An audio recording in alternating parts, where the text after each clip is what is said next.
आइए शांति पाठ के अनंतर हम विवेक चूड़ामणि के माध्यम से अपने स्वरूप का अनुसंधान करें। भगवान आशुतोष के पावन चरणों में बैठकर। इससे पूर्व हम गुरुजनों के पावन चरणों में प्रणाम। ओम विश्वानि देव सवितर्दुरितानि पराशिवा जदभद्रं तन्नाशिवा। ओम शांति शांति शांति। ओम सदाशिवसमारम्भां श्रीशंकराचार्यमध्यमाम् अस्मदाचार्यपर्यन्तां वन्दे गुरुपरम्पराम्। अखण्डमण्डलाकारं व्याप्तं येन चराचरं तत्पदं दर्शितं येन तस्मै श्रीगुरवे नमः। ओम शांति शांति शांति।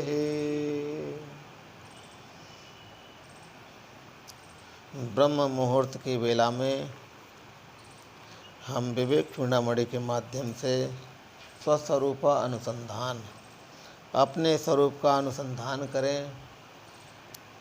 कल का प्रसंग चल रहा था, ब्रह्मवेत्ता की महत्ता बताते हुए आद्य गुरु भगवान शंकराचार्य जी कहते हैं कि जिस प्रकार से क्षीर दूध में मिलकर के क्या हो जाता है, एक हो जाता है। तैलम तैले जलम जले, तेल को तेल में मिलाने के बाद में क्या हो जाएगा, एक हो जाएगा, उसको अलग नहीं कर सकते। वैसे जल में जल मिल जाए तो अलग नहीं हो सकता है।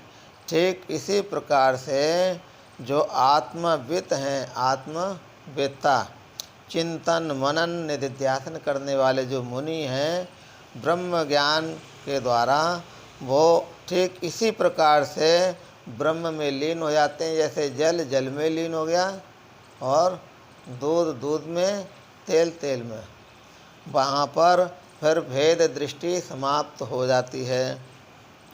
कौन? आत्मज्ञानी मुनि आत्मा में लीन होने पर आत्मस्वरूपी हो जाते हैं, या प्रापरणे मतलब प्राप्त हो जाते हैं।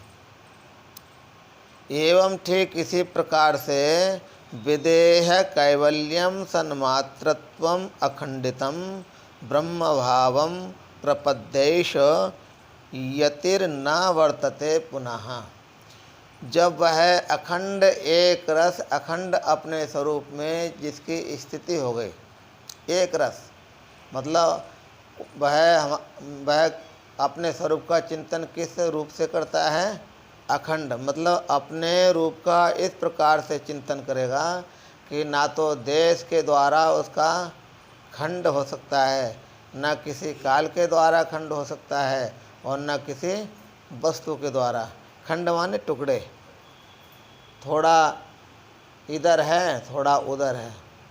तो वह अखंड तैल धारावत बिल्कुल देश काल वस्तु परिच्छेद रहित होकर के वह अपने स्वरूप का चिंतन जो करता है, ब्रह्म भाव को प्राप्त हो जाता है। किसकी सत्ता से? अखंड सत्ता मात्र से। अपनी अखंड सत्ता में स्थित होना ही क्या है? विदेह कैवल्य। शरीर में रहते हुए पर भी हम क्या हैं? उस अखंड ब्रह्म भाव में हम स्थित हैं। तो शरीर में रहते हुए पर भी शरीर के धर्मों से क्या नहीं है? शरीर के धर्मों से लिप्त नहीं है। भोजन भी करेगा, चलेगा भी, घूमेगा भी, और शयन भी करेगा, स्नान आदि सब करेगा, वस्त्र भी धारण करेगा, परंतु उसकी बुद्धि क्या होगी? ये सारे के सारे धर्म किसके हैं? शरीर के धर्म हैं, और ये कोई मेरे धर्म नहीं है, मैं इन सब का साक्षी रूप से देखने वाला हूँ। तो उसको शरीर में रहते रहते भी वह विदेह कैवल्य पद की प्राप्ति हो जाएगी। शरीर में रहते रहते भी वह क्या है, जीवन मुक्ति का आनंद लेगा। इस प्रकार ब्रह्म भाव को जो प्राप्त हो गया है, ब्रह्म भावम प्रपद्येश, जो ब्रह्म भाव को प्राप्त हो गया है, यति, ऐसा जो यति माने सन्यासी, सन्यासी का लक्षण क्या किए हैं, ऐष्णात्रय त्यागाः संन्यास इति उच्यते। तीनों ऐष्णाओं का जिसने त्याग कर दिया। तीन ऐष्णाएं कौन कौन सी है, और वित्तेष्णा, लोकेष्णा। देखिए इसमें हम वित्तेष्णा त्यागना कोई बड़ी बात नहीं है। अपनी जब इज्जत के ऊपर आ जाता है, कोई बात आ जाती है, तो धन का हम त्याग कर देते हैं, करते हैं ना, कि हमारी इस समय इज्जत बच जाए, चाहे 2-4 लाख रुपए लग जाए, त्याग देते हैं। धन को त्यागना कोई बड़ी बात नहीं, लेकिन लोकेशना त्यागना धन से श्रेष्ठ है। लोकेशना त्यागना कठिन है, इसलिए धन की अपेक्षा लोकेशना, लोक में हमारे बहुत बड़ी ख्याति हो जाए, ये सबकी इच्छा होती है। हम जहाँ भी जाएं वहाँ पर लाखों लोग खड़े हों, दोनों तरफ हाथ जोड़ करके फूलों की बरसात करते हों, ऐसे चाहे वैसा की इच्छा पूरी ना हो, कभी हो सकता है प्रारब्ध है तो हो भी जाएगी, लेकिन नहीं भी होगी इच्छा तो फिर भी मन में ही रहेगी। जहाँ भी हम जाएं वहाँ पर लोग हमारा क्या करें, सम्मान करें, और सभी के मन में होती है। कोई ये चाहता नहीं कि हम कहीं जाएं तो हमारे वहाँ पर इंसल्ट ही हो, सब अपनी इज्जत प्यारी होती है सबको। तो लोकेशना, धन त्यागने की अपेक्षा लोकेशना त्यागना और भी श्रेष्ठ है। और फिर वित्तेषणा, वित्त की इच्छा, लोक की इच्छा, और किसकी, पुत्र की इच्छा।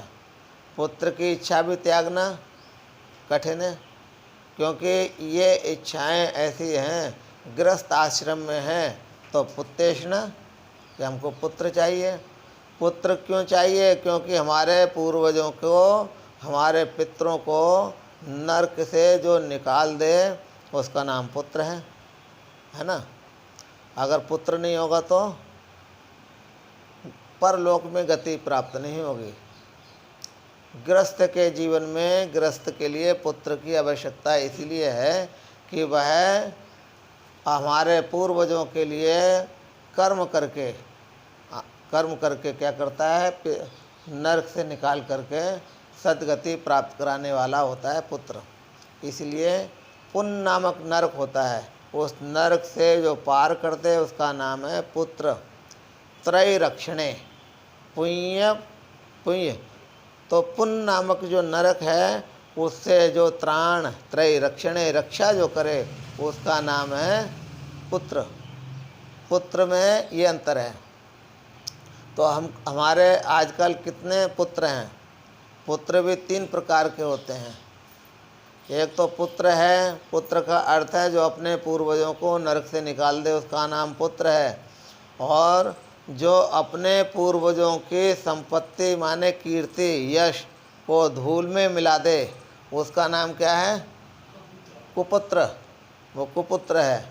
और जो अपने पूर्वजों की कीर्ति को यदि बढ़ा नहीं सकता है तो फिर जहाँ के तहाँ रखता है, उसका नाम है पुत्र, नहीं सुपुत्र।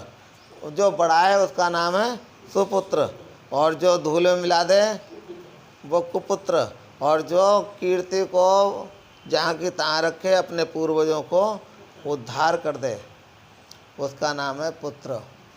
तो हमने क्या करना है, सुपुत्र बनना है, सुपुत्र बनना है, कुपुत्र बनना है।